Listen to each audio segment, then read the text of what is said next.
ముందుగా హెడ్లైన్స్ చూద్దాం. తాడిపత్రి వైసీపీ కార్యాలయం వద్ద ఉద్రిక్తత. తాడిపత్రిలో ఆందోళన కొనసాగిస్తున్న కేతిరెడ్డి పెద్దారెడ్డి.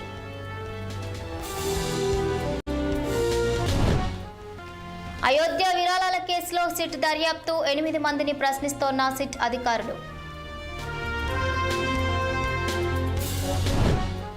కడప జిల్లాలో లింగాలలో దారుణం. 4 ఏళ్ల చిన్నారిని చంపి వాటర్ డ్రమ్ములో పడేసిన దుండగులు.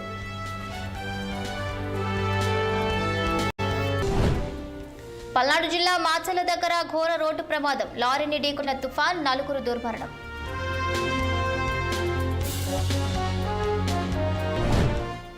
తెలంగాణలో మరో 7 రోజులు భారీ వర్షాలు. ఉరుములు, మెరుపులు, ఈదురు గాలులతో కూడిన వర్షాలు.